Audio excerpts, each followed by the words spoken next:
Kara won't drink root beer anymore ever since she saw read something that said root beer just tastes like mint. It's like mint soda. Root beer's weird. And, I don't hate people that do it, but I just don't like it. So don't get mad at me because I don't like shit. I was fucking with bitch. She was like, I want to go eat. I was like, okay, let's stop at this ice cream shop. It was a cool little shop.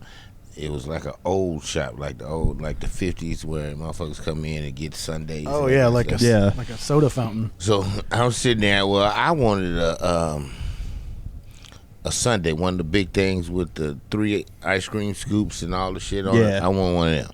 She's like, I want a root beer float. I said, all the shit they selling here, bitch, you want a root beer float?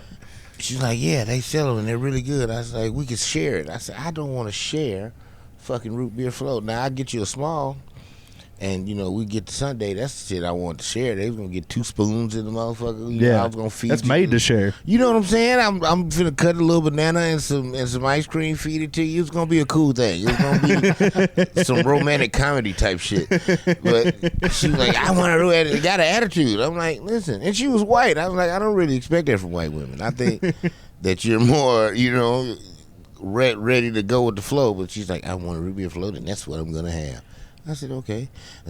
And if you don't get it from me, you're going to walk home. I said, I guarantee you I ain't going to walk home. I got the fucking keys in my pocket. What you going to do? I'll make you get out. Yeah, that's a bold threat when somebody else has the keys. Right. And then, granted, it was her truck, but that's not the point. So we got the root beer float and the sundae. And I was an asshole about it for the first 20 minutes. Like, get the fuck away from my sundae, eat your float. And when she was like halfway through the float, I broke. And then we started sharing, and it all worked out. But I was cussing about that fucking root beer float. You gotta have some with me. I don't gotta do that, bitch. I didn't say those words. You know what? To her, I did say those words. Because she gotta be. And what's funny, Seth, you know the chick. I just ain't gonna tell you who it is. Damn, I wish I knew her. She's from Fort Smith. Oh, I could guess. It won't take you long. Fort Smith is a great place. Fort Smith is a unique place. Someone hurt Fort Smith, though. Like they I think they are the worst in Arkansas for hecklers. I love them. You don't really deal with hecklers. Like, you don't really get hecklers. I do. He does, but he shuts it. Like, he does so much crowd work, and he comes out of the gate firing at the crowd that it shuts a lot of shit down. Yeah. Where people are, okay, I don't want to fuck with him. Do you ever have a comedian that goes before you that you're like, you can't do crowd work? Do you ever have stipulations like that? Hell yeah. That happens a lot. Yeah. Is that kind where of you like, tell comics not to do crowd work in front of you? I don't care if they do. Okay.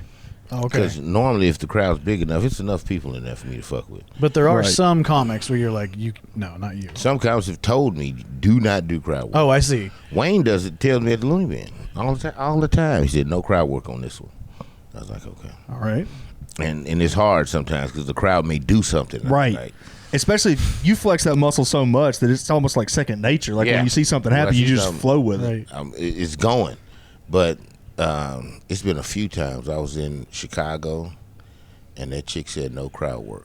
Is that when you're headlining? Is that when you were going up opening? No, I wasn't headlining. I was featuring. See, that makes sense if you're opening. But, the headliners, but no, at this club, it's closed now. It was an iconic club. It was on my bucket list, and I was glad I got it. It was Jokes and Notes was the name of it. In Chicago. It was a big deal for a while, and I got in there. But the lady that ran it was mean. Shit, that bitch didn't fuck around, and she would turn the mic off. A guy booked me for a show on the Thursday. He's like, hey man, he saw me a couple days before then. He said, man, you good, man. I'll give you some money if you just do a 20-minute spot on this show. I said, I got you, dog. Well, the next day, he called me. He's like, hey, man, what you doing tonight? And I was like, I ain't got shit going. And he's like, listen, you got to come to open mic tonight. I was like, I got to come. He's like, yeah, because I can't forget the lady. I forget her name. But she said you can't be on the show unless you do the open mic because she ain't never seen you before. She got to see you. Okay. So one of those. In order for you to do it, you got to be here. I was like, all right, man, I'll be there. So I came, open mic. I'm sitting there, and it was like 12 open micers maybe. Yeah. I was like number 7, some shit like that, 7 to 8. Well, number 3 went up. You get 5 minutes. 2 minutes in, she came out, cut his mic, cut the mic and turn the radio music on, and the DJ came out. At an open mic, I fucking love that. Oh, I was like, oh shit, that's how they get that? Was he just sucking ass? He was terrible. Oh, okay. Terrible. Justified. Yeah. Yeah, it was Justified. I wish some people in Little Rock did that shit. Oh man. Oh, she should have done it. And that motherfucker came off. And then like 2 comics later, she did it again. And that dude was doing okay. He did something. And he did crowd work, and I didn't know that was illegal. I thought, she didn't like him. And she cut that motherfucker's mic and turned the music up. Now, after the second guy, 2 guys later, it's my turn. And I'm like, shit. I don't want the bitch to get me, so I went and drank 2 more shots of tequila. The cure-all. Yeah, went outside, hit the blunt one more time, and came in there, and my brother was there. So I'm like, all right, and my little brother. So I can't suck in front of my little brother because I'll never hear the end of it. Right. So I'm like, all right, man, I got to get him. He said, yeah, don't let them boo your ass. That's all the shit you got to say, motherfucker. So we went up, and I killed him.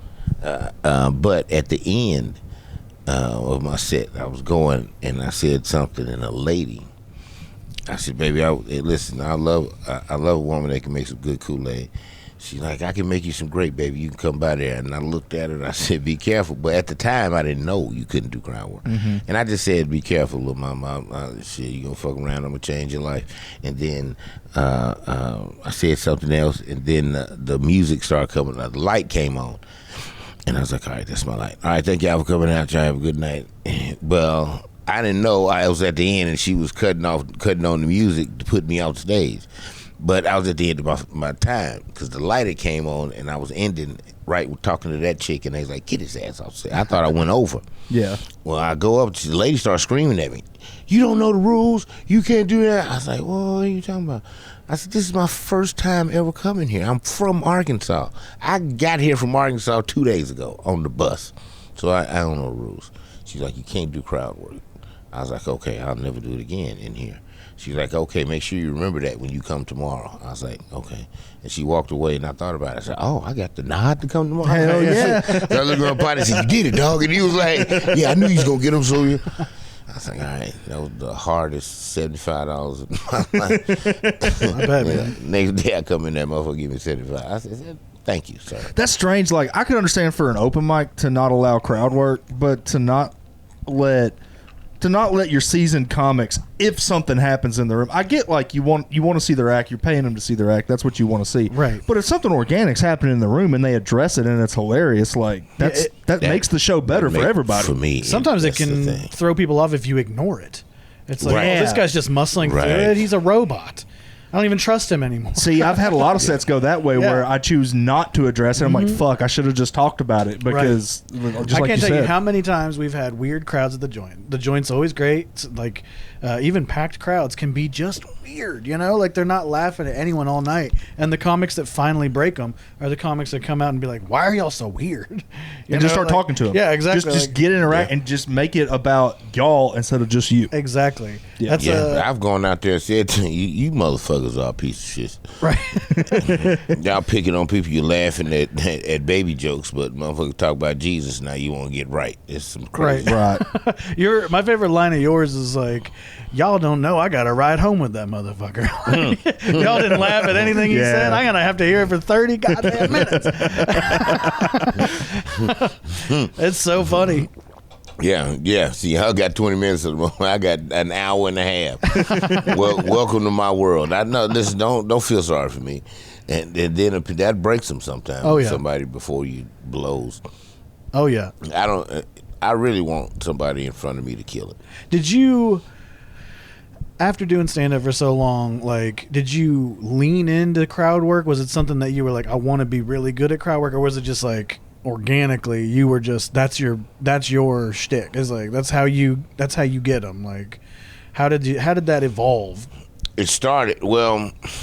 Because did you come out the gate on your first open mic with material? Mm-hmm. Right. My very first open mic, my very first time getting on stage, one of my buddies did it. One of my partners. Where was this? Here at Vino's. Vino's. Whoa. At Vino's, it was a it was a poetry show, and then they had 2 rappers, but the rappers were conscious rappers. They wasn't gangster rappers. They were save the world rappers. Oh. And it was pretty cool. Oh, that's cool. Like I didn't know that was the name for it. Like conscious rappers. Yeah. Okay, cool. Yeah, conscious rappers like Mos Def, like Oh shit. Okay. Talib Kweli, like Common. Gotcha. Them kind of dudes. They call them conscious rappers because they ain't killing nobody. They talking about world shit. Okay. And then you got the Ice Cubes and Snoop Dogg's Right. of the world. Right. So when I started with rap, it was a balance. They had the thugs, but they also had the conscious dudes. Then they also had the party. You had the MC Hammers of the world. He wasn't a gangster rapper, but when his song came on in the club, you kicking it. Right. To every Neo, there was an Agent Smith. Right, exactly right. You know what I mean? So you gotta, now everybody sound the same. Everybody killing somebody, everybody selling dope, everybody fucking bitches, and everybody getting high. Yeah. And they doing real drugs. We used to talk about, Dr. Dre had the chronic, and that was great, but now they talk about Molly Percocet. Wait a minute. Oh, yeah. At the same time, I gotta take both of them? Benadryl, fentanyl. Yeah, Whatever you trying to kill yourself. I never see no shit, but I started out the first time I had a plan, and I, for the most part, went by it. But after like my 3rd set, the 4th set I ever did, the first set was great. Second set was really good too. Second time I went, and that was mostly crowd work because I knew all the people there, so I could say shit that everybody would understand because everybody knew them people. It was a familiar spot. And I would start fucking with people. I was like, damn, this shit works. I can do this. And then I started going to the Looney Bin and trying to get structure. So I go up and I just do jokes. I do the premise, set up, punchline. And I'd shoot them. And then stuff would happen and I wouldn't address it. And then I forgot the comic's name. But it was a headliner that came that week, and he was watching. He was like, "Man, you seem uptight. Be yourself. I know you want to talk to the people. Just do it. Fuck it. What they gonna do?" I was like, "All right." So then the next one I did, the sets were okay, but it wasn't gut busting. It wasn't like I like them. You know what I mean? Yeah. When I got motherfuckers, it wasn't like that. So one open mic, one lady wouldn't shut up, and I said something to her. Place went crazy. Then another dude said, "You can't talk to her like that." I said, "I can do any motherfucker." So my whole 5 minutes was fucking with them two. The people were going bananas. And I came off stage like, damn, that shit, man. He's like, "Yeah, you can do that from time to time. You can get away with it. I would stop you." Jim, remember Jim? Oh yeah. Jim was like, I was gonna stop you with that shit, but it was funny.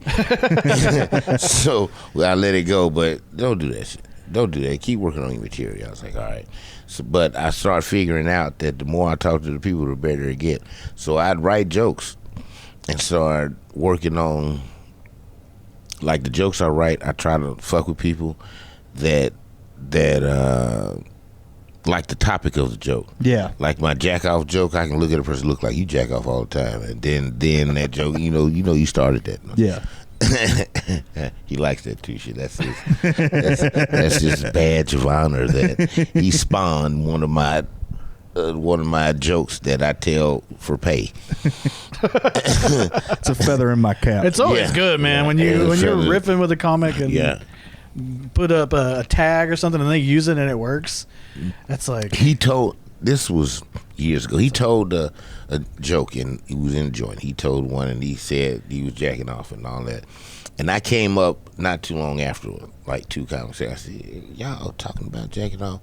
And then I just said some shit. I'm like, "Huh, that ain't bad." So I went home and thought about it and then wrote it out. I was like, "Shit, if I said this would be," and here we are.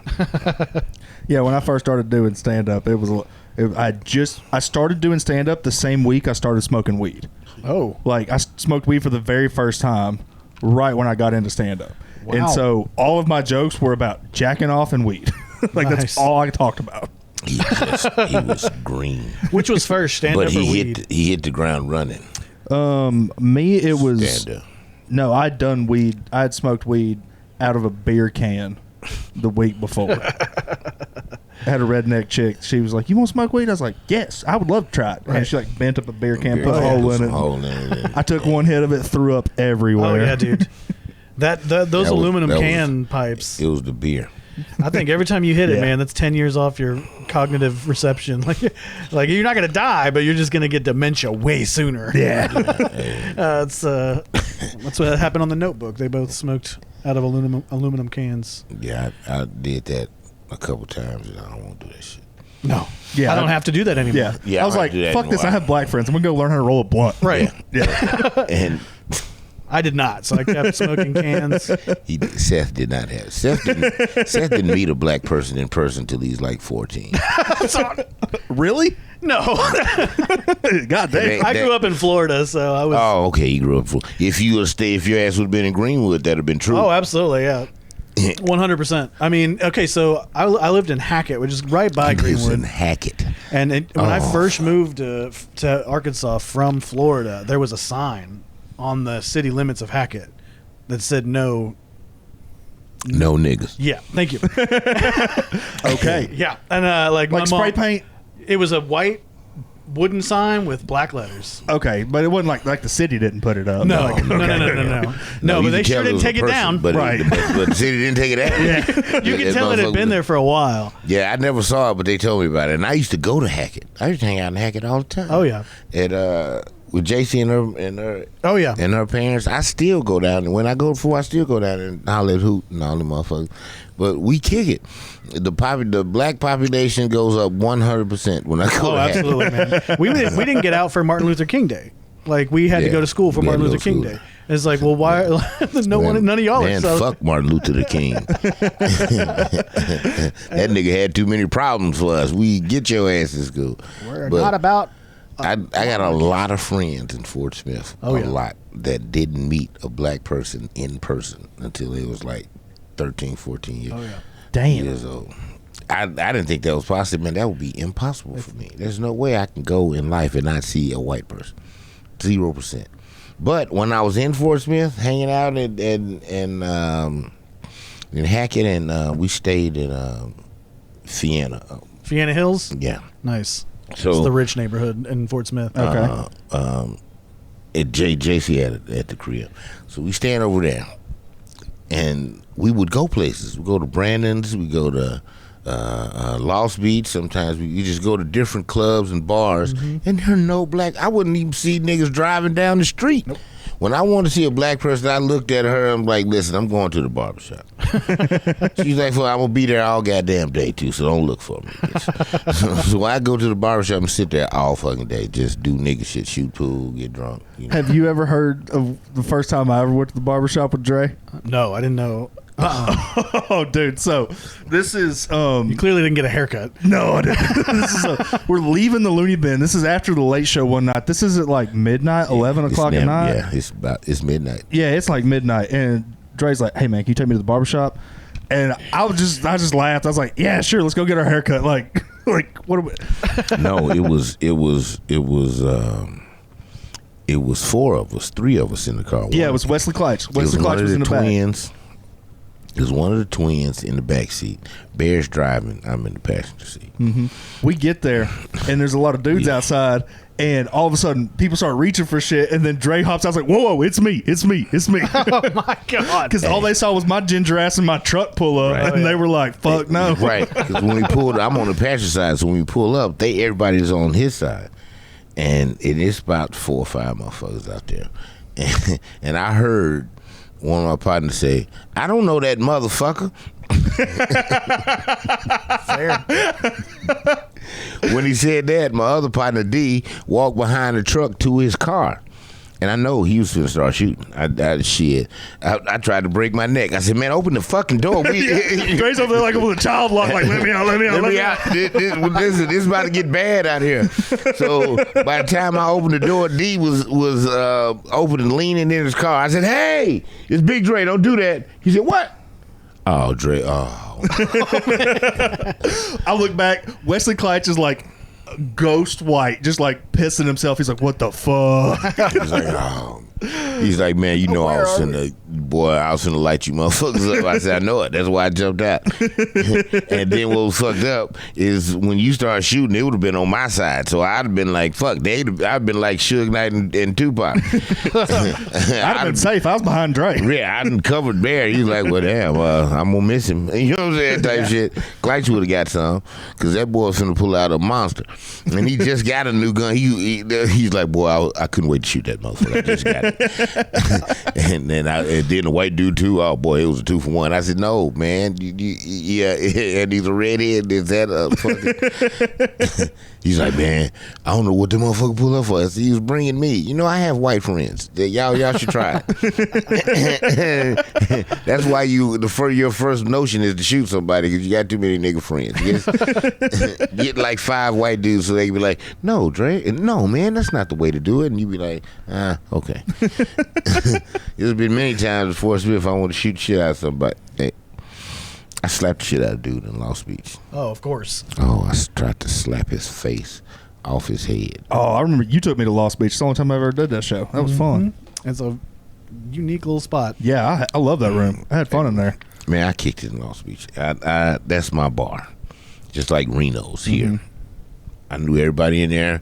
I sat at the cool kids table with Scotty and Margaret and all that group. There's a bunch of them that sat there, and I was cool. And I was the only, and I'm the only piece of pepper in the salt shaker in the whole fucking club. Yeah. So it was some of the white dudes like, why does he get to sit at the cool table and I can't? So they get to fucking with me. I was like, listen, I didn't make that decision. Why you know what I mean? Right. I'm just drinking with motherfuckers that's my friends. They were cool with me. So one day we in there, we drunk. It's midnight, 1 o'clock. We getting fucked up. We smoking on because you can smoke in there on the patio. Oh, yeah. So I'm out of control. I'm fucked up. Scotty's there, another dude, and this guy walked up. He drunk too. He looks at me. What's up, my nigga? I said, what? Which we already have established he's not black. I looked at him. What did you say? And he said, you heard. And Scotty's like, hey, no, don't do that. And then somebody else was like, oh, everybody's like, oh, no, man, we cool. That's my nigga. And he held his hand up. When I tell you, I tried to slap fire from that motherfucker.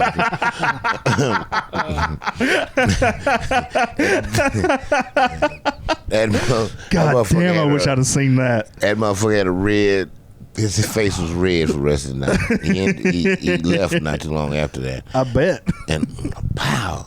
I said, you gonna try that one more time? Are we niggas now? And then Scotty. Yes? I don't know. This guy, Scotty's on the other side, and he looks, he said, yeah, man, yeah, you don't like that nigga shit. You can't do that. I said, Scotty, goddamn, do I need to slap you too? He's like, oh, sorry, man, I was just trying to make it. Yeah, you don't like that nigga shit. Like, God damn it, Scotty. And you know what I'm saying? Now you saying it, then and I don't slap you, it make it feel like I did him bad. Right. You gotta have equal opportunity over here. So now I need to slap you. And then Scotty turns around and says, slap this ass. I said, listen, I would if you move your nose. Man, we opened for Afro Man at Lost Beach. Afro Man. The musician? The musician Afro. Because I got high, that motherfucker was at Lost Beach. Was at Lost Beach. No shit. Oh, my God. I bet it was sold the fuck out. It was absolutely not. It wasn't? No, there was maybe 4 people there. What? That's not the truth. There was more people than that. There was very few people there. I remember Afro Man being super pissed, and I remember the guy that booked the show, whose name rhymes with Duke Lurkinson, he was not there at all. Like, he knew the ticket sales weren't there. Dude bailed on us. Oh. It was me and Dre and Zach Feltz. You remember Zach Feltz? White dude with tattoo sleeves. Oh, man. I don't think you've seen Zach. You just didn't know him. Yeah, I think he moved to Colorado before. He was who we did the first roast for. Yeah, when you first started, he came to visit one time. You don't remember this. Okay. He's a little short. He used to hang out with Pierce. You met Chris Pierce. I've never met him. I've heard a lot about him, but I've never met him? No, I've never met Chris Pierce.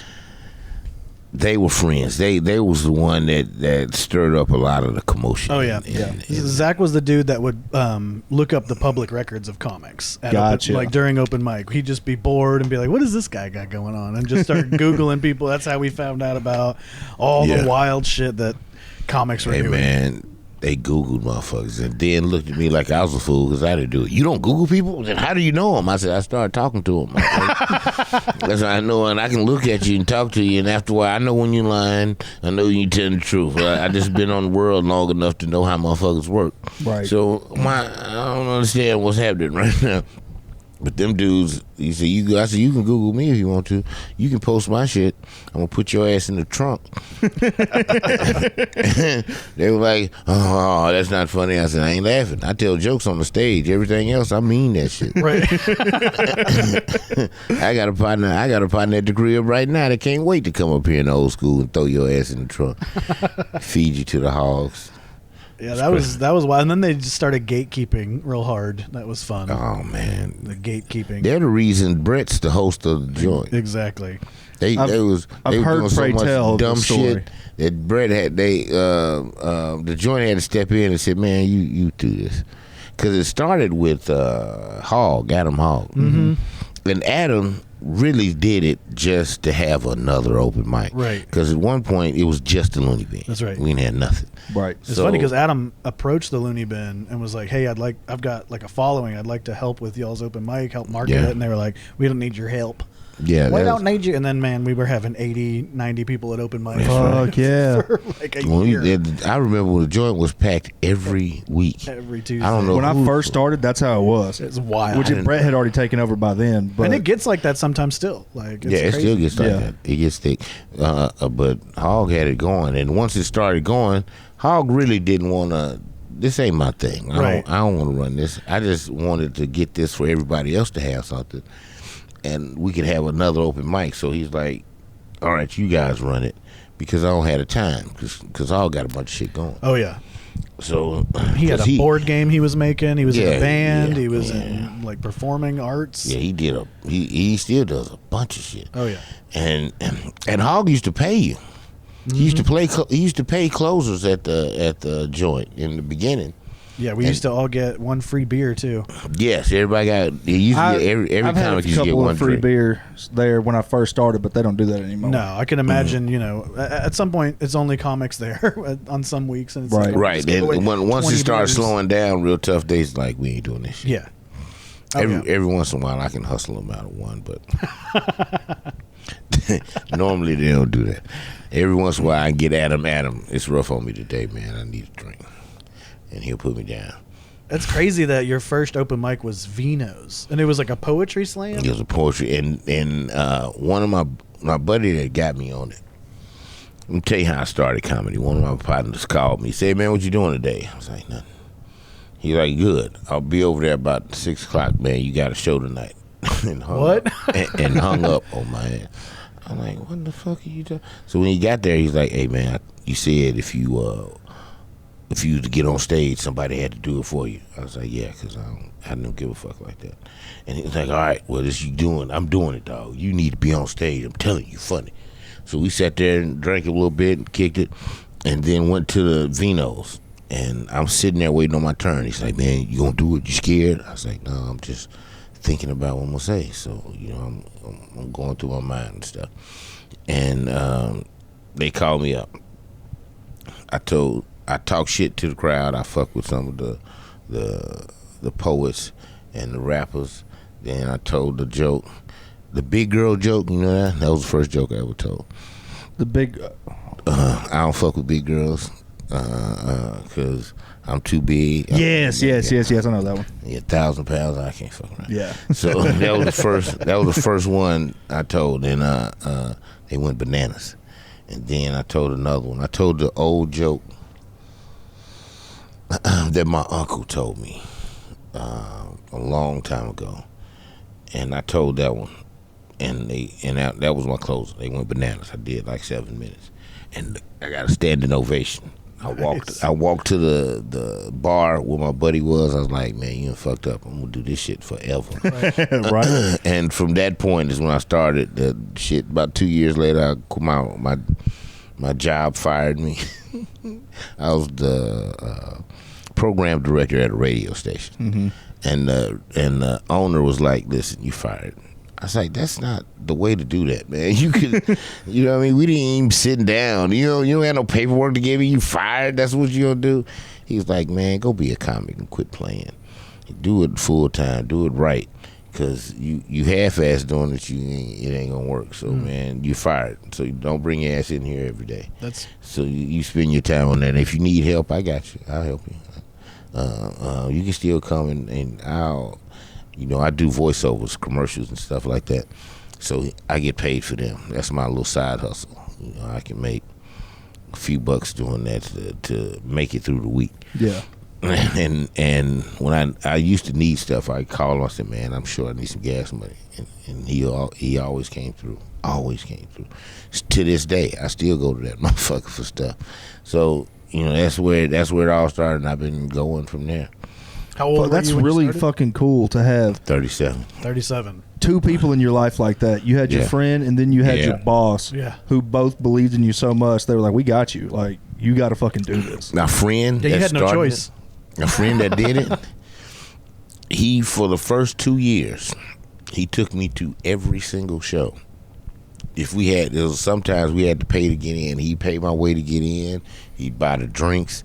I didn't spend a dime on comedy for the first 2 years out there. He was just said, "Man, get better. Just work on this and work on." And I still talk to him to this day. He's still my partner, but he's not as involved as he used to be. He was in it real hard with me until I got the love to start doing a lot of shit myself. Yeah. Like my Facebook page, I didn't even start it. He did it. Yeah. I was like, I would have never got a Facebook. He's like, "Man, you got to have a fucking Facebook." So he started my page. He I don't know where he got the picture from. He took a picture of me, he put pictures up, and he set it up. And then gave me, "All right, here you pay Facebook," and he gave me the passwords and shit. I think the motherfucker still got my password. He can still go in my DMs and look at some of the shit I'm saying. And I got that going, and he would post stuff, and then I would post stuff. And then when I started posting stuff regular, then he stopped. Yeah. And the more I started doing stuff, the less he started doing. Mm-hmm. So after about 2 years, the last show he took me to was at Juanita's. I did a big show at they used to do Silly Sundays with Steve Brown was on that show, and that's where I first met Oscar P, dude from Memphis. But we did that show, and he's like, "Man, you're on a show with a celeb, and you look like you supposed to be there. You ready now, dog?" And then after that, we started fading out. He didn't take me. I started doing shows further away, and he couldn't take me. Yeah. So I started going. That's when me and Nate used to do stuff. Me and Nate, man, I know a lot of people got a lot of feelings about that guy. And a lot of people wonder why he treats me differently than he does everybody else. We went through the trenches together. You know what I mean? Seth gets it. You do too. You do, yeah. Both of y'all understand that. We went through when we first met and started. Nobody would fuck with us. Mm-hmm. Nobody in the city would give us a shot. I was like, "Man, let me get 5 minutes. You don't even have to pay me. This, you know what I mean? Nothing, zero." So both of us got pissed and looked at each other and said, "Man, we all we got. We just me and you." So we started going places. We went to Dallas. Me and Nate drove to Dallas, did 5 minutes each, and got in the car and drove back home. I did that with Garrison when I first started. My buddy Garrison, he started with me, and we would drive from Russellville to Dallas just to get stage time because I could get up at the joint, and I could get up once a month at the Looney Bin. Right. And I was like, this is not enough to, and especially when you're first starting, you need a lot of stage time just to figure out, like, is this what I'm doing? Is this, and like, that's right. So we would just pack up and go to Dallas, hit the mic at Hyenas, wait to be like number 60th, go up at 2 a.m. You're performing for the guy cleaning up the back of the room and the one comic that's going up behind you. Right. And then load up in the car, come right back. Damn. Yeah, man, we did that a lot. We did that in Dallas. We went to St. Louis. We went to Louisiana. We went to a lot. We went to Wichita. Man, we went to Wichita that night. remember that story I told you about the dude with the chopper? That night when that show was over, we got in the car and we went back home that night. Yeah. I say, dog, you can't drive. I said, man, I cannot help you drive home. I'm drunk. I mean, when I got there, they had set it out for us. I mean, drinks everywhere. We blowing. It was out of control. We was almost late for the show because we was kicking it. We was at Bam's house. I mean, they're kicking it. I'm like, hey, man, we got a show in 15 minutes. We right down the street from the place. I'm like, I hope so, because 15 minutes, man. So we get there, and he was right. It was right down the street. But we got there like 5 till 9. The show started at 9. There's 12 people in there. I'm like, man, this is terrible. About 9:30, the place was packed. I was like, God damn. Well, by that time, I'm so loaded. Oh man, I'm out of control, loaded. And one of the comics there was fucking with me, pissed me off. Dude he was from New York, but he lived in Kansas, and he was pissed that I went after him. He felt like he should go after me, and he was pissy with me about it. The Big Dre effect. Yeah, I said, hey man, I said if you want to switch, we can. He said, but I didn't make this lineup. I didn't come in here and say, I'm going to go, man, I don't know you. The people that you know did that shit. And I went to man, I said, man, see this guy? It's his show. And it was another dude with him. They did it together. And it's their show. So if you want to bitch about the lineup, talk to him. They came in here and just told me what it was. I said, okay, and sat down. Now you come around here bitching. What are we doing? And he's like, and when I'm saying this, I'm drunk, so I'm leaning on the thing and I'm kind of whispering, like, man, quit fucking with me. And he said, you ain't gonna be able to talk. I said, I ain't gonna be able to talk. They give me a microphone, they'll be able to hear me. I don't have to talk loud. I just look at the nigga at the back and turn the mic up. You know what I mean? So that's I can solve that problem. Man. So he goes up before me. He's pissy about it. Well, at the end of his set, he decides to fuck with me. Oh yeah, y'all the next guy that's coming up. He said he the funniest motherfucker you'll see. He was telling me I wasn't shit, but y'all saw me. Give it up for me. And the crowd, they did some half-ass clapping. And he was like, I told you, wait for this next guy. He said he gonna kill him. I was like, you motherfucker. And then the host didn't help it. He was like, oh yeah, this Big Dre, he coming in tomorrow. So yeah, he gonna get you motherfuckers. I'm like, nigga, what So when I get on stage, everybody looking at me like, okay, motherfucker, what you got? I was like, oh man, all black crowd, so they hostile. Hostile. Then the dude sitting in front, he the dope man. He got a big ass medallion on and a cardigan. I say, nigga, I ain't scared of you, nigga with a cardigan. I don't think your pistol will work when you got a cardigan on. You gonna go get it. He told Nate he's gonna go get that chopper. Nate was like, man, you better not say nothing to him. I said, that's the first motherfucker I'm gonna talk to. Go get your chopper. I ain't scared at all, man. Fuck you. While you out there getting your chopper, I'm gonna be playing with your girl titties. And I'm sure the crowd just explodes. With bananas. I believe it. Nigga, you fool. And then I got on him first. Then the last comic fucking with me. Listen, nigga, New York ass motherfucker live in Kansas. Why the fuck would you come to Wichita from New York? That motherfucker told on somebody, scary ass hiding in Kansas. I said, you know what I'm gonna do, nigga? I'm gonna kick your feet together 3 times and send your motherfucking ass home.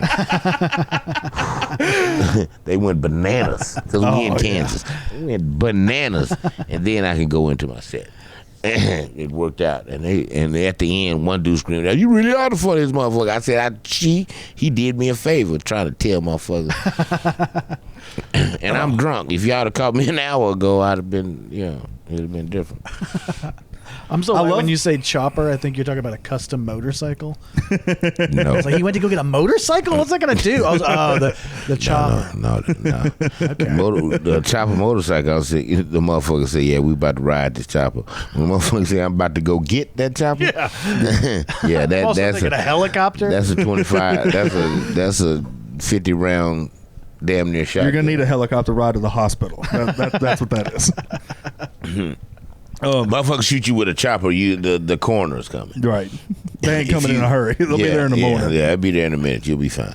If you survive a chopper shooting, you are a superhuman motherfucker. Can I be a rapper after that? Boy, you the greatest rapper. You can go in there talking shit off the top. This is it. This is my origin story. I love those kind of stories because comedy, it's a skill that it's hard to attain, and once you have it, once you are kind of good, it's easy to get an ego about that because of how hard it is and how much that difficulty hump is. That's right. And so when I didn't even look at it like that. When somebody does has that ego and they forget that some people all they do is work. Like you had two people that believed in you and that you've been working on this shit ever fucking since. And there's people like that out there that have been working on this since the day they got in. Right. And if you go in there with an ego, underestimate them or want to talk shit, you're about to get put in your place. That's true, man. You're about to get partially cooked. The fourth time I got on stage humbled the shit out of me.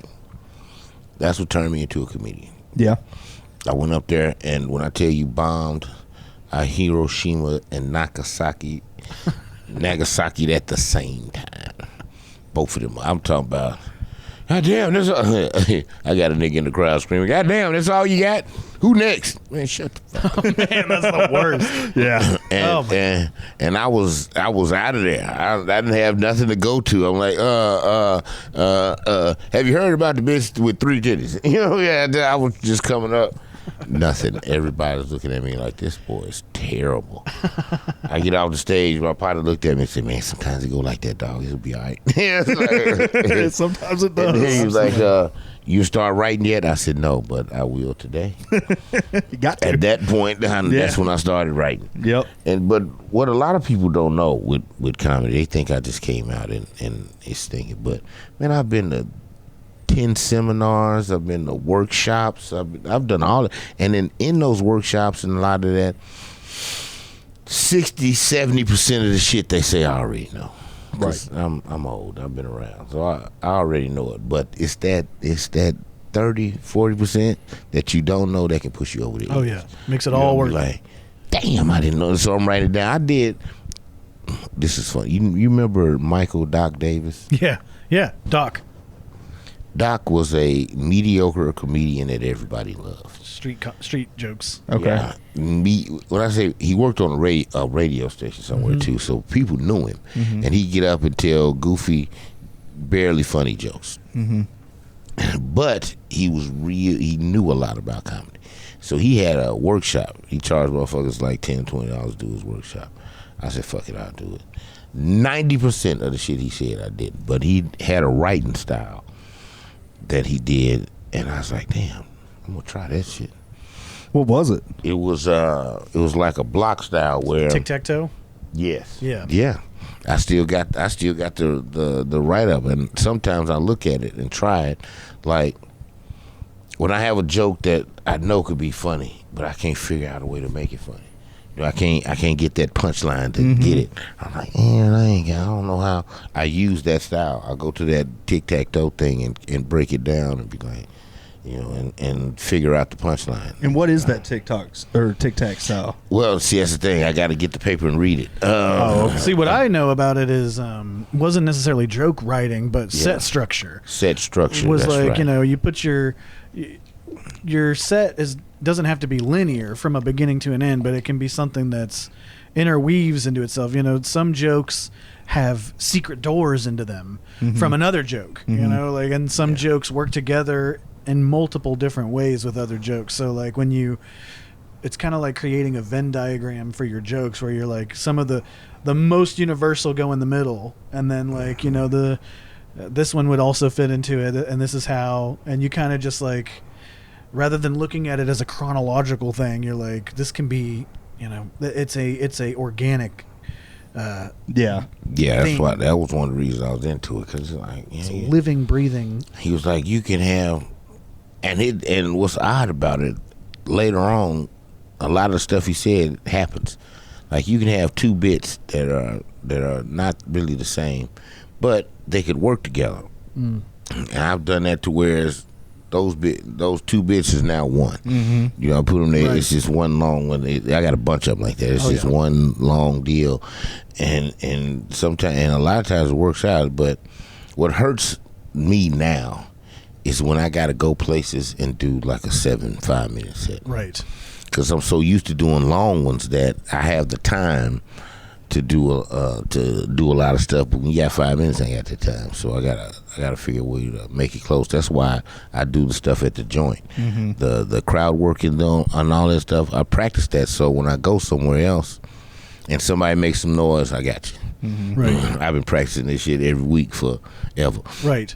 You come in, I got you. I'm not afraid of nothing. No, when they come with a crowd, because I feel like anybody that's a comedian or on stage, I feel like I'm the professional.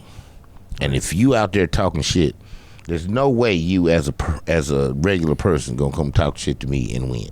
You ain't gonna do it. It's like a normal guy going up to an NBA player and saying, "I'm gonna beat your ass. I work out every day. I do all this, but I think I can get you." It's not the same. And then they come up and then they kick your ass so tough that you be like, "God damn, how does he do it?" I feel like comedians should be able to do the same thing with people. You know, like you start making some noise, one of us is the professional first. Number two, one of us has a microphone, so I can shut you fuck up. I feel like now saying shut the fuck up most of the time don't work. You can't look at a person and say shut up, because that's really, never feels good. Yeah, because they hear keep talking. You know what I mean? You can Also, kinda it comes like it shows like almost like a psychological weakness. Like Right. it's not a conscious thought, but the crowd's like, oh, this is messing him up. They can see you're nervous. They can see your fear. They can see where you don't like what's happening, and it makes you feel like not in control. And so they're like, oh shit, he doesn't even believe in this. Why would we listen to this? Exactly. Like, if you don't think it's funny, why would we care? If you don't believe it's so funny that you can confidently shut this shit down and tell us what you got to say, then you don't believe it enough. Yeah, you're already nervous. I've seen Dre say, I've seen you say shut the fuck up to people, but it was after like, listen, let me tell you, I'm gonna tell you why. Like, I do a when I I say did shut this the fuck and you up, did that, and this is why you need to shut the fuck up. Right. And everyone loves it. It's I never directly say it. Right. I tell a story about it. So how many like roast battles have you been? Because I haven't seen you in a lot of roasts. I've never been in a roast battle. This is your first one? Are you shitting me? Yeah, I've never been in a roast battle. Oh, now I'm so fucking excited. nice. This is the first one I never. I haven't been in a roast battle for two reasons. Number one reason is it's been a lot of them that I wanted to get in, but as soon as I said I was going to be in it, half of the other people quit. They was like, I ain't doing that shit. Right. So I would say I ain't going to do it because I don't want you to lose 5 motherfuckers on the show. You know what I mean? And then that would fuck it up. Cowards. So you go ahead. And then the other ones, I was just protesting. I said, man, I ain't doing that shit. Fuck you. Well, thank you so fucking I much ain't like your attitude. for coming on this one. Yeah. So the way, what an honor. Yeah, I know. I didn't know that. Now I'm so much more excited for the show. Yeah, I've never. He just wants the belt. I've never been on a roast. Yeah, hey, I'll show you the thought belt. about it. I thought about it a bunch of times. This is currently Scott's belt. And I got to roast Scott? No. I'll explain it here in just a second. JJ is first. And another reason I never wanted to do roast is because, oh yeah, that's cool. That's heavy too. Oh damn, this is a real belt. Yeah, it is. Yep. Shit, It's real. It's real gold. and I gotta defend it if I win it. Yes, Right. you have to defend it if you win it. So the way it works is, If I win it 5 times in a row, I'm keeping the belt. I think that's fair. I don't know. If I win 5 straight, I'm just taking this belt home and retire, and then y'all start over with a new belt. On like the 5th this. show, we're calling. The first belt is won. Now, I may not take it home. You could, I'll sign it somewhere. You can hang it up and be like, Dre this is Dre's belt. Oh, yeah, we can get like a little notch that goes in it. We'll replace it with your picture. Yeah. And right here, you take the skeleton out and put my face. and Fuck yeah. Partially cooked podcast. I'm kicking ass. This is a nice belt. Good job. Did you make this or buy it? I bought it. I had it custom made. It forged. So the way it works is we have our 4 comics. Scott was the defending champ, so he's going to be on it. JJ Molinaro, Big Dre, and Lucas Aaron Smith. Oh, and my God. everybody writes 5 jokes for each of the other comics. So you have to have 5 jokes for I'm the going to comics. tell you right now, I'm not writing a motherfucker. That's bold because they're going to be writing. I know it. That's what's going to make it so great. You planned this and got your ass whooped. It's like the motherfucker in the Olympics that lose. You know what I'm saying? I've been training for 4 motherfucking years and I got 8th place. This is bullshit. That's what's going. And then you got one motherfucker that. Then you got somebody like Michael Phelps who's been smoking weed the whole time and he got 10 medals. And they like, man, I'm training, I'm acting right, and this nigga over here smoking weed and winning. Yeah, some of us are better than others. I'm gonna fucking tell you. You know what I'm saying? Michael Jordan after the game used to smoke cigars and drink beer. Immediately after the game, they sitting there and they drinking beer and kicking it, and then this nigga go out and score 50. I'm like, fuck. So that's what's happening with me and these clowns. Okay. But we'll go up. We'll do tournament style brackets. It'll be 2 versus 2, and then the winners will face each other, and also the 2 losers will face each other, and whoever doesn't win a single round, we're going to make them have a bell. We'll put a frying pan on them or something, and they have to walk around going shame, shame, shame for losing completely. Who's the 3? It's me, JJ, Lucas, and Scott. I think JJ's gonna be the one with the. All right, because Scott.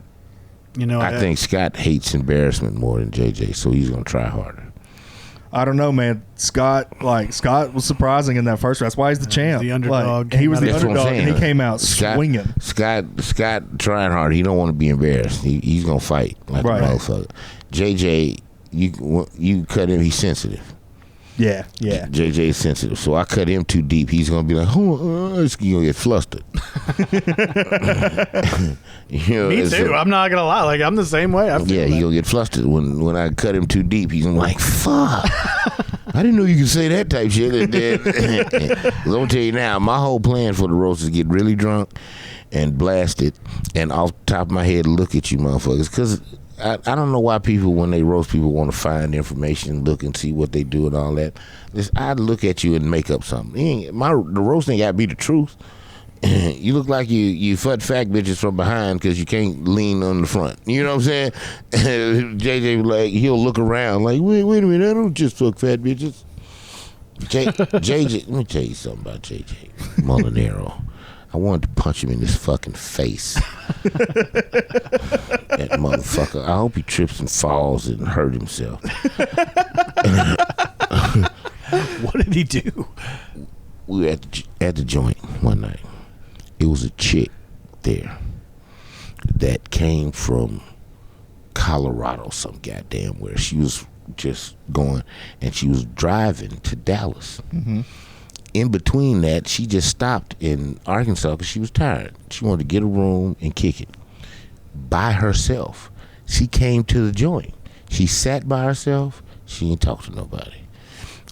I was on stage and I saw her by herself and fuck with her. I said something to her. She's like, what are you doing? She's like, I'm just coming through town. I said, you by yourself? Yeah, I'm just, trying to hang out. I said, okay, I'm going to talk to you in a minute. So, finish the set, come out. At the end, I'm talking to the chick.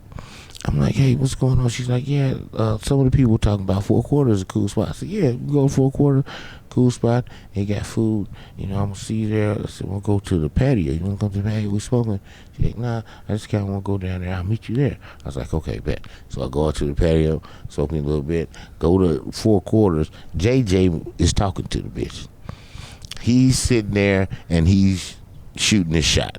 I see that he had bought a couple drinks. I was like, okay, I'm not going to be the asshole and go up and be like, say, little mama, come here. And say, right. Fuck JJ, because he's putting in work. So what I'm going to do is kind of wait it out to see if he wins or not. If he don't win, May the best man win. If he don't look like he's winning, then I'll backdoor him. But if he look like he winning, I'm gonna let him make it. So they talking. Then they get up and go outside. I said, God damn, JJ done got the bitch. Mm-hmm. So I was mad and happy at the same time. I was like, I wanted to get her, but somebody got her. You know what I'm saying? The bitch didn't go. So you ain't even hating on JJ. You're happy that. Yeah, I ain't hating on JJ. Okay. Winning. And when I wanted to get. Only thing I wanted him to win. I didn't want that to be a waste, because any bitch that's driving through and stops randomly in a city and goes to kick it by herself is on a mission.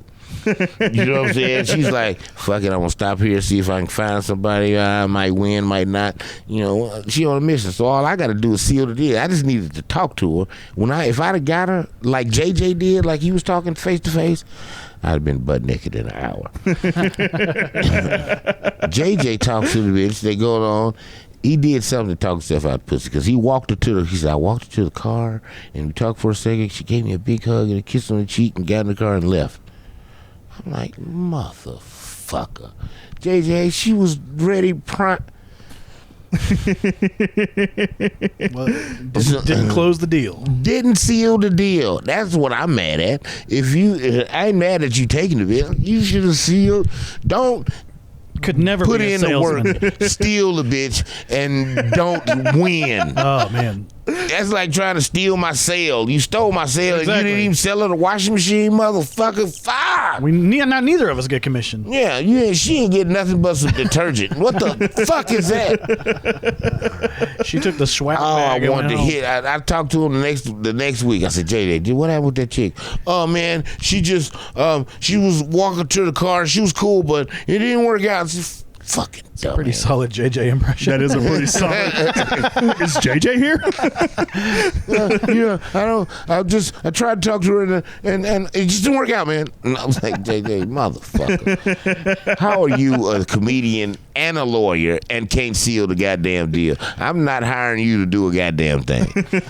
I feel like a lawyer should be able to all your fucking clients are guilty if you fucking get up there. Your Honor, He hadn't had to argue in court yet. Right. One of his clients has been able to settle outside. Let me of just court. look at him. Come on, Your Honor. ABC. give me a hell yeah if you think it's bullshit. If Walmart fired me for vaping on the job, hell yeah. The jury's silent. And you know what's so fucked up about that? I like that when you do that shit. He does it every time. I want to tell him, listen, that is your signature now. It's like me saying, "What's up, Dre?" Mm-hmm. That's your thing. If you need to do that every show you ever do, because now I feel like if you open the show and don't do it, I'm like, what the fuck is going on? Well, I love when he does it, especially at the bar shows, because like it's instant energy in the room, Right. Instant. And he's so loud, and he's so like he has that like used to do coke energy. Yes. And so like he pulls attention. Oh, yeah. And so he shuts a room up, and immediately everybody's like, okay, we're doing this now. Yes. And, we're doing and it. it's funny, so it gets people on board, and like I love following that energy. Oh yeah. Yeah, JJ really has a lot of potential to be great. I went to a show that he had at the joint by himself. Mm-hmm. He did like 45 minutes. Yeah. And now, granted, I didn't hear the whole thing. All I know, I came in the last probably 20 minutes of his set, and he was killing them.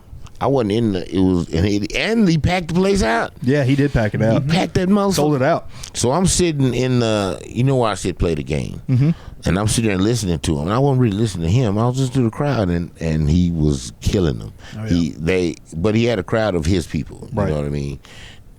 But I know it felt good to him when he came out. He was happy. I said, "Good job, JJ. You did good, man." He said, "You were here?" I said, "For most of it, yeah." I didn't hear the other people. I just heard his. JJ did good. JJ has a lot of potential. JJ is working. He's a great writer. I can tell that he's working. Mm-hmm. You know what I mean? When he gets some on of them. stage, there's no doubt you're at a comedy show. You know what I mean? That's like, right. You know this comedy started. He may be the 14th comic up there. It's like, all right, now the show's going. Yep. Yeah. He's very fun to watch. Give me a hell yeah. There's some of his jokes that I'm like, I mean, God, I'm over this. Well, But the new yes. audiences, they love it, man. Like if they've never There heard you his go. Hitler joke, the 99999, God, God, it hurts my ears, but man, people love it. Yeah. Dre, I've asked every comic that's come on this question. That's good. What is your most bigoted opinion? What? What is your most bigoted opinion? I don't understand that question. Your most controversial, like what's something that you believe that might get you canceled? Not even controversial, just like everybody has biases somewhere. Yeah. And especially for this roast battle, a lot of these comics, like the reason I bring them on is to try to pull something out of them to get the other comics to roast them about. Right. And so this is a question that I've found that I like. I like this where the comics take this. Just like, what is your opinion where you... I don't know how to explain it better. I'm trying. Your most bigoted opinion, like your... For example, Lucas's opinion was that there's only two genders, really. Yeah, like, non-binary ain't a like thing. non-binary is just we're just playing along with you. Like we know. Yeah, I believe that wholeheartedly. Shit, when I meet a they type of motherfucker, I say, man, what's your name? And they tell me their name. I say, that's what I'm gonna call you. Your goddamn name. So every time I see them, if it's because some of them have unisex names like Sam, some shit like that, motherfuckers. I'm like, there's Sam. Yeah, Alex, them kind of motherfuckers. I'll say, Alex, do this. So I don't call them by name. I don't have to do it. So I don't say she's coming. I say Alex is coming. Right. You know, I'll say the name. So I keep from doing that, but I do believe there's male and female. I'm a woman. You're not a woman if your dick is hanging. That's just what it is. You're not a man. You're not a man if you don't have a dick. You know what I'm saying? You know, because I knew most motherfuckers say you're not a man if you got titties, but you know, it's a lot of titties. I'm trying to put my shit up. You only put down so many cheeseburgers for you to change that opinion. There it is. You know, you 5 burgers away from wearing a bra. In this Right. So. Yeah, there are two genders. Now, however those genders play, I don't give a shit. But it's only two. I don't understand how the world is trying to make 5 of the motherfuckers. It's crazy. But I'm with Lucas on that. I'm trying to think of something that.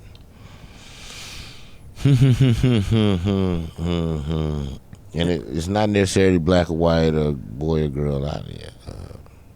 I don't know, man. I can't think of nothing. That's okay. Pretty universal. But Lucas had a good one.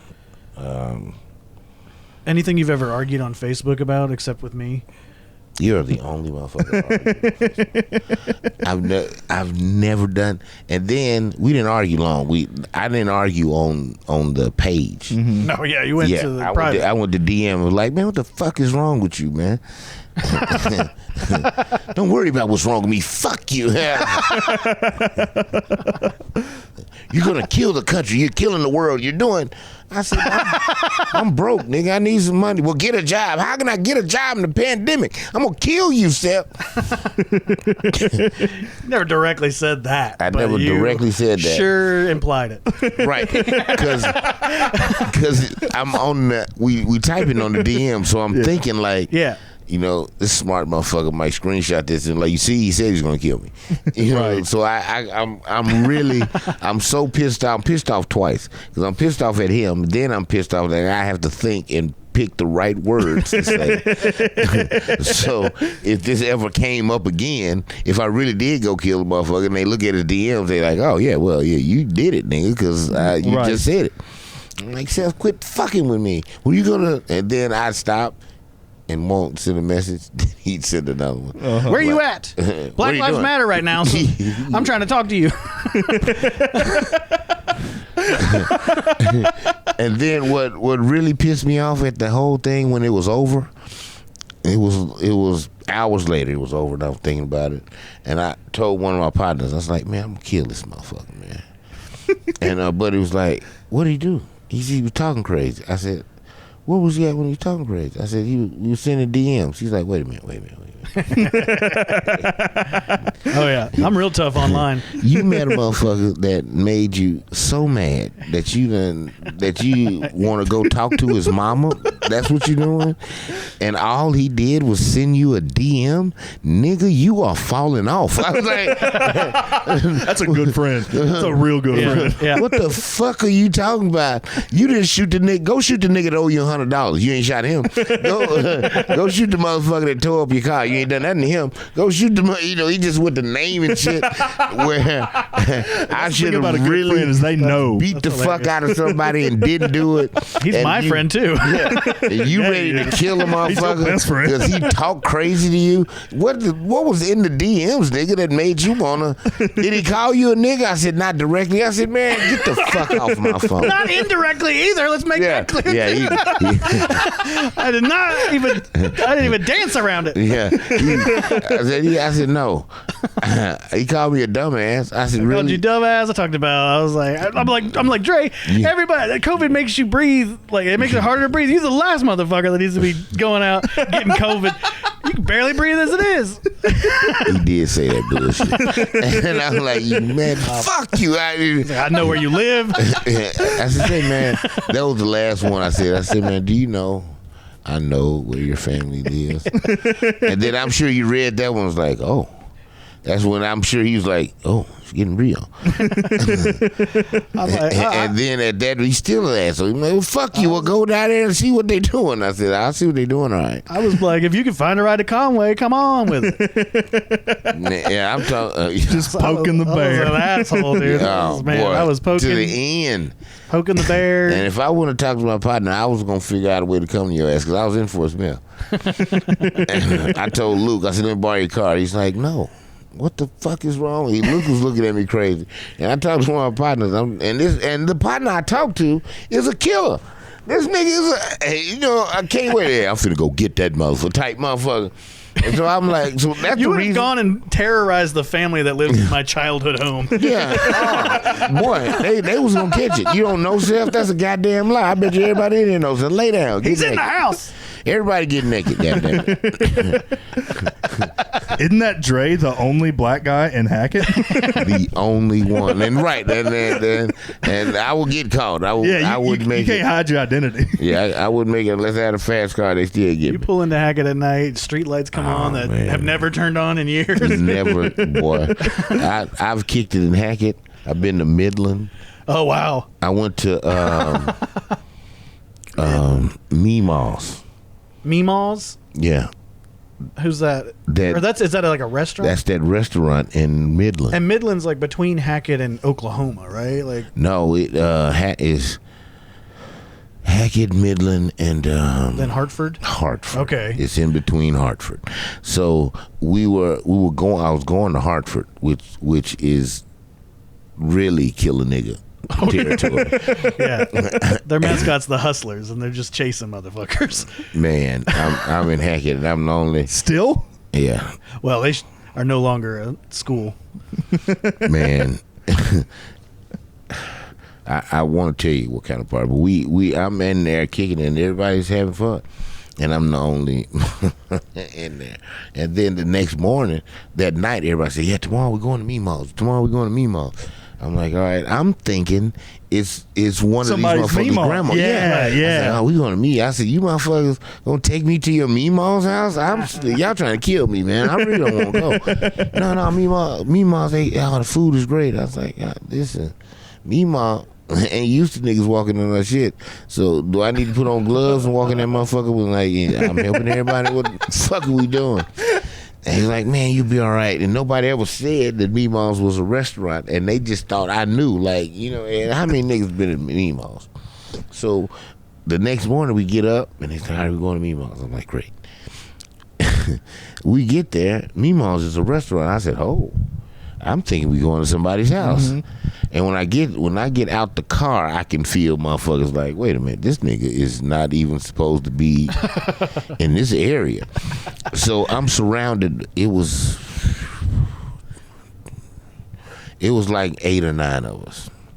And when I tell you I walked in and they were surrounding me, it was It was like I was the president. It was the 4 dudes and then a chick next on one side, and then there was 2 motherfuckers behind me, and we walked in Meemaw's, and when I tell you the record skipped and everybody was and looked at me like, and Scotty was the first one to say, he's with us, he's fine, he's all right. He said that out loud. He's one of the good ones. Oh my God. He had to say that out loud? He's with us, he's gonna be fine. We walked in that motherfucker, and as soon as he said it, everybody was like, oh, okay. And just went back. I'm like, man. I was like, I don't want to eat in here. Meemaw gonna piss in my motherfucking pancakes. But those were the best fucking pancakes. When we got the food, it was worth the hype. It was worth all of it. It was Meemaw's. You know, it was some pancakes, some greasy ass bacon and eggs, and man, that shit was so fucking good. Hell yeah. I don't know if I've ever been there. To Meemaw's. I've been I'm more hackett than you, buddy. You haven't been to Meemaw's, you ain't lived. And I'm talking about Meemaw's was like everybody knew everybody. Oh yeah, you know, small town. And I'm coming there and I can feel motherfuckers staring at me while I'm eating. I didn't even look up at them because I was like, if I make eye contact, he might change his mind. Did someone take our sign down? Yeah. I feel like I was in life. Well, if you boys can read so good, how come you didn't read that sign? Yeah. Oh, that sign. No, okay, yeah. How much would it? But Meemaw's was an experience. I've hung out in a lot of places out Fort Smith outside. I've changed some motherfuckers' lives. For real. Because JC and her sisters, you know, I play with all of them kids. They all call me Uncle Dre. Mm-hmm. So I know that these kids, when they go and go to school and shit and see other kids, like, nah, these black kids are cool because I got Uncle Dre. You know what I'm saying? Uncle Dre is all right. And, you know, I went to college, and what fucks them up, we were at a party at JC's sister's house. I don't know if you know. Biz. No, the other one. Starts with a J. But I can't remember. She has another sister, her older sister. Oh, the lore is deep with you, man. I didn't even know. That's a sexy motherfucker, man. God damn. And she was married, and we were at their house, and they had a pool in the back. And on the hill by the water tower, mm-hmm. She lived across. They had a pool in the back, and they barbecued, and I'm there. I'm the only nigga in there. Is it's like 8 or 9 people there, mm-hmm. and it's a few, and it's like 4 or 5 kids playing too. And I ain't got in the pool yet. I'm standing there. I was like, yeah, I think I'm gonna dive in. Everybody's like, whoa, you gonna dive in? We don't want you to hurt yourself. I said, what are you talking about? It's like, can you swim? Can I swim? Dead serious. I'm talking about him looking at me like, Dre, Jenny is her name. Jenny looked at me like, Dre, she thinking about it. I ain't got no insurance to pay for a dead nigga in my pool. I was like, Jenny, I can swim. Okay, well, you know what I'm saying? Because I'm on the shallow end and I was finna dive in. Mm-hmm. And it's like, you gonna hit the bottom and fuck up? I was like, no, I'm not. I'm gonna go straight. It's 3 feet. You know what I mean? I'm not 3 feet wide, bitch. So he's like, all right, don't hurt yourself. And now everybody's silent. They're looking at me like, you know what I mean? This nigga finna die in my pool. I dive in, go straight in, and go all the way to the other side and come out. And listen, the shock on these motherfuckers, they looked like they saw a ghost. And then I swam back. And she was like, it was so graceful. It was like, and JC's over there laughing. JC's like, you know, he was in the Navy.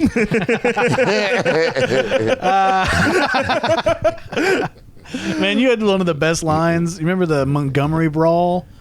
The boat, the black dudes and the white when dudes. When they threw the hat up. Yeah. And you were like, when the dude jumps out of the boat and starts swimming at the white dudes, you were like, all the white people there were like, they can swim now. Yeah. Oh my God, dude. I know some white people in there like, oh shit, they can swim. That fucked up half the motherfuckers fighting because they was like, wait a minute, do you see that shit? Just threw him off. About to fight Aquaman. Yeah, and this hey, that motherfucker did some amazing shit. He swam over there and got out. Oh boy, that was a hell of a bro. I need to tighten up that joke. That was a good one. I don't know if it's like a time capsule thing. You know? Like, can it still be brought up and work again?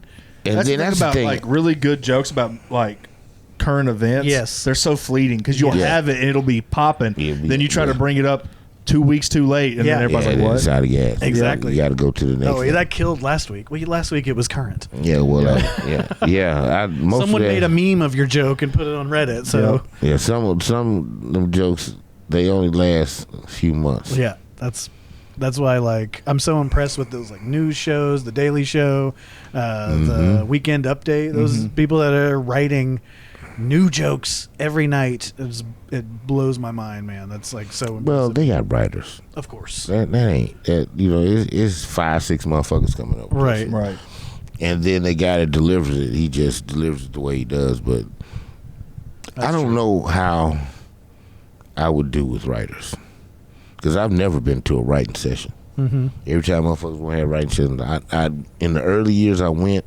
and I ain't get shit out of it. So, no, they just hang out and drink. Yeah, just hang out. I'd stop going to writing sessions. We try to come up with a few things here and there, and half of them motherfuckers was trying to get me to write the jokes for them. I said, I said that's not my.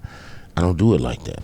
The way that I've found that's successful is you get somebody you're writing with, and you each have a premise that you already brought that you're working on, right? And then they can give you tags or something else to something that you already currently have. But if you're writing together, what we do is a little game called categories, where you just give somebody a topic, put a timer on for 3 minutes, write something funny, and then once the timer goes off, whether it's funny or not, say what you have and then keep going. Right. Do it like 9 or 10 times. Do it for about an hour, and after that, you're just kicking it, hanging out, and like shit just starts flowing, and then you can start like throwing things back and forth and then building from there. But you've also got to have, like, to have a good writer's room, you've got to have a relationship with the people you're with. Yeah. Like, you got to be friends with them and know them and, like, be kicking it with them to get to that point where you're comfortable and just flowing. Because if you don't have that relationship, it's clunky and you never really get anywhere creative. That makes sense. I got to know you to help you in it. Yeah. Like, Bair, I don't know if I've given you tags or nothing before. Because, with some stuff, I know most of them when I know I have with Lucas, with a bunch of them. Like, I'll be sitting in the open mics, and a lot of motherfuckers, they know it now, but a lot of motherfuckers thought I didn't watch the open mic. They thought I was fucking around the whole time and just went up. But most of the time, I'm sitting in the same spot in that area, which pisses me off because now everybody sits back there. At first, it wasn't nobody. But I sit in the back and I sit and watch. I used to get a paper and write down the motherfuckers I'm fucking with. If somebody says something really stupid, I'll go get a paper and write it down so I'll remember to address it later on. And I watch the whole show, and some of them I don't watch because I know what they're going to do. So I go outside and smoke during their spots. I know how they're going to get it. Right. But, they're not trying anything new. Yeah, the rest of them, a lot of the others, like the new people, when a new one comes up, I watch them. Some of the other motherfuckers, I watch them. What I hate is when people come afterwards and say, "How was it?" I said, "Did they laugh?" Not really. I said, "That's how it is." Yeah, listening to me ain't gonna tell you that. This is the only job in the world where you get instant. It's instant. Except a car wash, the motherfucker that wash cars and us. You know, like, you can look. Hey man, you missed the spot. You tell a joke.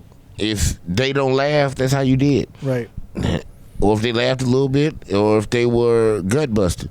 Whatever it was, you'll be able to see it while you're standing there. So asking me what you should have seen is, I don't want to do. I try to be nice and be like, shit, how did the crowd act? They was good. I said, well, there you go. Or I'll say you sucked. Yeah, that was terrible. You know it was terrible. Right. Did you hear motherfucker laugh? What you mean? Yeah. Right. And some people try, man, I need help, man. I want to make this joke funny. I said, well, it ain't up to me to make your shit funny. Now, if I listen to it and I can hear a tag that might work, I'll give it to you. but I won't give it to you if I don't know you, because you can't deliver it like I would. Right. Because my mind is thinking of a way of how I'd say it. But you saying what I say it won't work out. Just like me saying shit like you said. If I talked like Seth while I was on stage, he ain't probably You should try. You know what though? It might with Seth. It might work out. So There's a lot of things you say, Dre, that I could never say. One in particular, I'm sure. There are probably a few more, but Seth, but you're married. You still married, man? Yeah, as far as I know. How long? It's been about 10, 12 years. Hasn't it? Well, we've been together since 2007. We've never really gotten married, but I think like common law by now. Oh, you never? She don't have a ring? No, I mean I got her a ring, but it's slammed in the door, and she doesn't wear it. Was a finger in the motherfucker? Yeah, it saved her finger. Damn. And I've had rings, but like they burn my skin, and I can only assume it's because she's a demon, and she gives me some kind of like fucking infernal relic that she puts on my hand. She buying you cheap ass rings. You need to go get it like a stainless steel or something. Yeah, I need to do something. Have it. How many? You just got one kid. Though. Yes. How old? He's gonna be 13 in damn, September. Yeah, dude. I've known you that long. Yeah. I remember when she was pregnant. I remember when he was Oh yeah. She used to come and hang out. She used to come to shows. Yeah. After about 3 or 4 years, she was like, "This sucks." I was like, "Yeah, I'm gonna keep doing it though." And she's like, "Okay." Yeah. Dre, do you have any shows that you'd like to hype up before we get out of here? We got to go to the J. July 28th. July 28th, the day before the roast battle. Sunday night. Sunday night is my show. It's my birthday show. Ooh. I got Black Ron coming in from Dallas. I got Desiree Newton coming in. Oh, from fuck Northwest yeah. Arkansas. Desiree's funny. She's hilarious. And Ken Bright. He's opening the show, and I'm hosting. Nice. And it's my birthday. I'm going bananas. I'm going to start getting drunk at about noon. So by 8 o'clock, I'm going to be out of control.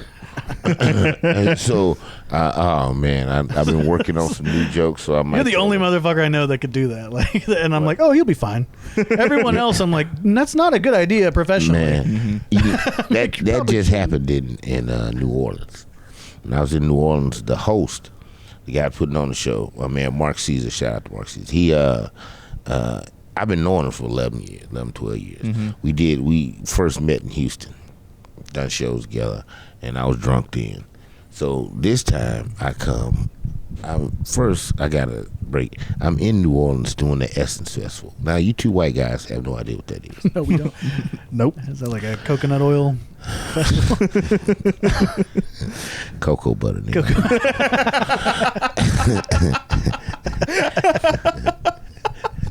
That's what I use. That's why that's why I was just noticing how soft your skin was. I was like, good God. And bitches tell me all the time, why your hands so soft? It's because I don't do nothing but touch bitches. Where do you work? When I go to work, first thing I do, hello? That's all I got. That's my only test before I get to work. If that motherfucker don't work, I'm going to turn around and go back to where I was. But we in New Orleans. And I'm hanging out. It's Essence Festival. Essence Festival is like Bikes, Blues, and Barbecue. Okay.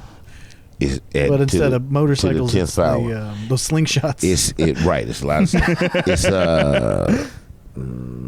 Essence is a magazine, a black magazine. Like, remember Jet? Mm-hmm. You heard of Jet magazine? Well, the opposite is Essence. And they started a festival. So the Essence Festival happens in New Orleans during the 4th of July weekend every year. And it's a big deal. Usher was there this year. Busta Rhymes was there. It was a bunch of motherfuckers that was there. And they do concerts, and they have a bunch of shit going on. They have seminars in the daytime, different promotions, different things you can go to, different booths you can go through, and they got a bunch of shit. Then outside, they got 100 food trucks with different motherfuckers cooking. It's just bananas in New Orleans for that weekend. So I'm kicking it with my cousin. I got a cousin that I don't see much, and we kicked it. I was like, man, I miss you, cousin. We gonna have fun. He's like, oh yeah, I got you. We go to the dispensary. He gets that juice, that super strong juice that you just drink a cap full of it and you blast it. And then he bought some edibles. And I had some flour. So we get to his house. I get a glass. We stop at because he lives downtown New Orleans. The Virgin Hotel is right across the street from his house. So a lot of the hotels and shit is a block away. Matter of fact, the comedy club I went to, I walked to from his house, which wasn't that far, like 2 or 3 blocks. So me and him, he had to do something. So he said, man, come with me. So we went to a hotel, which was like a block and a half around the corner. While we was in there, we got a drink. So I come back out and we go back to his house. You go in his house, I drink a cap full of the juice, then pour some of it in my drink. Then I eat like 2 or 3 edibles. Then I spark a blunt. Then I drink the drink that I got. And so this goes on for a minute. Well, I'm now in a coma. I'm sitting there. And you're in the no bones zone. My cousin, I say, man, don't you had a show? I said, yeah. ain't the place right around the corner? He's like, yeah. He said, you gonna make it? I said, yeah, I'm gonna make it. He said, you done got fucked up. I said, you're right, but that don't mean I ain't gonna make it. So I'm in a high that's unbelievable because the edibles took the pain away. So my legs ain't hurting, ain't nothing. So I'm like, shit, I'm a king around. I paid for it the next day, but I'm a king around it. I'm running around. We can walk to the place. We ain't got to drive. I'm good. Then I got hot. That's when it got bad. After that second block, it's 90 degrees in New Orleans. Right. And the show started at 8, but the sun's still shining, so it's like a bitch. So I get there, I stop at one of the, luckily we walk by a food truck. I say, man, you got something to drink? You said, oh, first thing, give me some lemonade. I don't want to hear the spiel. You want something to eat? No, I can't eat nothing right now because I'm drunk. So I drink the lemonade, then we go to the club. I get to the club where I'm hot. And a lot of motherfuckers think I'm finna die, but I say, man, I'm just hot. Just chill out for a minute. I'm high in a bitch and hot. I'm sitting in front of a fan. I say, so give me a second, I'll be all right. Then I start cooling off. When I start cooling off, the edibles kicked in. And I ate like 100 milligrams of edibles. So you're floating. So I'm sitting there and I was like, oh. When they kicked in, right when I cooled off, like, whew, all right, I'm cool. And then bang, it's like, oh. Huh. I need something to straighten this out because I barely can stand. I didn't even try to get up. I looked at the little chick. She was the DJ. I said, baby, listen, I'm fucked up and can't move. I need to even out. Go to the back and get me a tequila on the rocks with a splash of orange juice. Tell the girl in the back that she know I'm talking about because I went there yesterday and said that. So she went and got the drink from me. I came back. Well, the comics started coming in the green room, and then I left the green room. The green room was, you go through a door and you're outside. Then you go through another door. That's how you go in the club. Oh, no. So they got a door right there, and it's the green room right backstage. It's pretty nice side, and we all chill out in there. Well, you can't smoke in there, so you go right outside that door, and you can stand outside and smoke. So I'm standing there smoking, and I got my drink, and I'm blasted, and I'm leaning on the wall. Some of the other comics like, man, you all right? I said, yeah. You sure? I said, yeah, I'm fine. But that's how I'm talking. So it sounds, I'm saying yeah, but it looked like I'm about to die. Like hell no. And Mark is like, I'm telling y'all, he's fine. I'm telling you, I know the motherfucker. He's like, man, you don't look fine. I said, I know it. I said the same shit the first time I met him. That was 11 years ago. And we was in a club and he got drunk and I just knew he was going to fuck up. Man, he went up and lit the crowd up so tough because one dude started fucking with him about being drunk. And he let him have it for about 5 minutes. You mad at me for being? We in a club. This is the place to get drunk. That's like going to the bathroom and a nigga getting mad at you because you farted in there. I said, where am I supposed to do this? This is built for this. You got a fan and everything. I'm goddamn peeing. Well, I let one go. And he's like, oh, that's nasty. Nigga, what? So me pissing is okay, but I let one go. I said, I'm fucked up the world. Kill yourself, old dumbass. So, and he was like, man, he went in on that guy so tough. Everybody in there was laughing. After a while, the dude started laughing. That's when he stopped heckling him. Nigga. He's like, oh, God, you got me, motherfucker. Mm-hmm. Then he's like, man, I'm telling you, and he was drunk. I saw him drink 5 Hennessy's on the rocks. I watched him go outside, smoke a blunt. I said, nigga, you was watching me like that? He said, man, somebody said something about you that you was funny, so I was trying to check you out. So he did all of that, and he was wobbling when he came in and sat down. And just like he doing right now, he sat down by a fan. It was air was blowing, so I could sit there. I'm chilling out. And when they called his name, that motherfucker stood up and lit up. He hit his drink again. I was like, oh, he finna fuck up.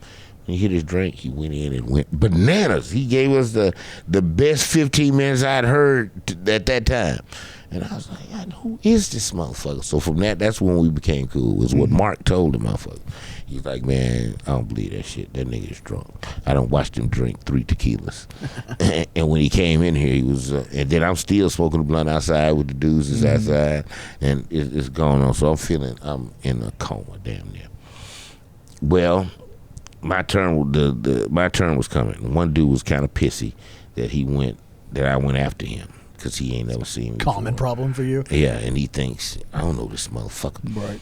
And he killed it. He went up there and killed it. And I was like, man, that was great. That's what woke me up. I'm sitting there chilling, and I'm listening to this motherfucker. I was like, damn. I started laughing. I said, this motherfucker is funny. And then when he came out, I said, nigga, that shit was funny. He's like, yeah, he thought I was going to hate. I said, man, that was funny in the motherfucker. What's your name? And I got his Instagram. We just really chopping it up. But my turn is next. So while I'm chopping it up with him, he's introducing me. And he's like, come to the stage. I said, yeah, man, I'm going to holler at you in a minute, man. I was like, Big Dre. Then see, a lot of people don't know this. I'm going to tell you a secret. Before I go on stage, I'm scared to death. You know that is. When the whole time, like before the show, I don't get scared. When I'm walking around and you know what I mean, the only time I get scared is when they say coming to the stage, Big Dre. I'm scared to death. It's a fear like somebody got a gun to my head and I know they'll shoot me. I'm that scared. That's why I blow in my hands because they start sweating. When I blow in them, I've always wondered why you have that ritual. You're the only person I've ever seen with that ritual where you blow in your hands. Because I'm getting a sweat. That's why if you ever notice when I do a show, when I go on stage, I don't talk to nobody. I don't slap fives. I don't do none of that shit. I go straight to because when they say my name, I'm terrified. But the only thing that stops me from being scared is when I grab the mic and say, how you doing? It goes away. But that from that time to when Brett and I'm sitting in the back, Brett says, Big Dre, I come out. That's why I don't even, if you notice, I don't even look at the crowd.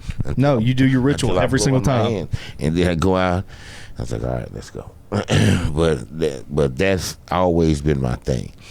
So if I'm in the back and don't see the crowd, well, I don't get nervous at all. I don't have that, and sometimes I need that to keep going, that fear in me to keep going. But if I'm in the back and all I gotta do is walk around the curtain and come out, well, I can fall back there and nobody will know it. But the comics, I'm like, fuck them. But I'm talking to the dude, and we slap fives. I was like, hey, and they say, Big Dre. I said, I'm gonna holler at you in a minute. I'll be right back. And he looked at me like, nee. So I go out there, kill him. I mean, kill him. It was 2 twins. It was twins in front of them, 2 dudes, old dudes. They was in their late 50s, and they were twins, but one of them was a little bit bigger than the other. So I started fucking with him. I said, you the big brother, ain't you? Your big head. You know what I mean? Big little brother looked what not to do, and you 2 niggas look like before and after. Crowd went crazy, and I was fucking with them. Then I talked about Louisiana, how hot it is. It's hot in the motherfucker here. And then I talked about how friendly the people. I said, y'all so friendly. I'm standing outside smoking a blunt. Nigga didn't even ask to hit it. He just walked by and said, how you doing? And kept going. I said, boy, y'all some good motherfuckers around there. Yeah, you didn't even want to hit the bud, nigga? He was like, no, I'm cool, blood, man. You get yourself right, man. Enjoy yourself. And he kept going. I said, boy, that's a good nigga right there. Another thing I could never say. If I didn't have something to do, me and that motherfucker would kick it. But I got to go somewhere. I could have a friend, but I didn't have a job. Yeah, but I ain't had the time to goddamn socialize. So when we got out, so when I got off the stage, all the naysayers was like, God damn, who now they want to know who is this motherfucker and why I don't know you. I was like, I don't know, man. I can't give you a reason why you don't know me. But you do now, and I'll be back. So we're working on a date. I might go back to New Orleans around September or something. But hell yeah. But July 28th, you'll be at the Looney Bin. July 28th, Looney Bin Comedy Club. Is that Black 8? Run. Is that 8? Yeah, it starts at 8. Sometimes they do it at 7 if you fuck me. But it starts at 8 o'clock. Please be there. You have no idea how great of a show this is going to be. I'm trying to on my shows, I'm trying to bring people that motherfuckers don't know or hadn't seen in a while. Mm-hmm. Like Desiree, they ain't seen Desiree. I think Desiree's the coldest chick in Arkansas. Oh yeah, she's funny. She's real funny. I think him. I haven't seen her in 10 years. And she was my first protege. She was the first motherfucker I put under my wing. Be like, this is what you do. I used to be on her ass, and in my mind. So I told Wayne that, and Wayne was like, Wayne said, Steph Bright is the funny. I said, man, shut the fuck. Steph ain't as funny as Desiree. He's like, I've never seen her. I said, well, you don't see her on my show. Make sure you watch that motherfucker. I'm gonna give her 20, 30 minutes, goddammit. I guarantee she's at least good enough to come in here and host a show. And maybe even feature, depending on who it is, who's coming. Like if you want to do an all-girl show or some shit. So and that's how I get motherfuckers to do my show cheaper. You know, like Black Ron, man, Black Ron costs $2,500. I said, nigga, I'm not giving you $2,500. I said, what I can do though, you come here, headline the show, you do great. The owner will come make you be like this, and I'll bring you down for a weekend. Mm-hmm. So you have Wednesday, Thursday, Friday, Saturday. Then you can make that 25. They may give you 15 too. It just depends on what it is. So you can make you about 1,500 in a week, and then you go back home. They provide a house for you. And what's really cool, thank you, Wayne, is that on my show, the people that come in, they can stay in a condo. That's dope. That's important. Yeah, that's dope. So they, now I don't have to come up with room money. So they stay in a condo. This is one night, Sunday, then they go home Monday. That's really dope of the Looney Bin to do that. Yeah, it's very sweet. Yeah, that was a cool deal. People will do shows for so much less if they know they got somewhere to sleep. Yeah. I got my own room. Okay, cool. Yeah, and shit, the headliner got a room with a bathroom. He ain't got to leave the motherfucker. Yeah. So. That's gonna be a hell of a show, man. July 28th. Come out show. It's Check my out birthday. Dre. My birthday's on the 30th, so this is my birthday show, and that's why I'm gonna be full. Happy birthday! I'm gonna say that I got a joke that I've been working on. Make sure you come say happy birthday to Dre. Make sure on his show, July 28th, and then come out and see him on his very first roast battle. Popping his cherry on July 29th, the next day at the same place, the Looney Bin at 8 o'clock. At the same time. It's going to be a lot of fun. It's going to be great. We got a great week ahead of us, boys. Yes, sir. All right. Love you, gentlemen. Thanks for doing this. Peace. Love you guys.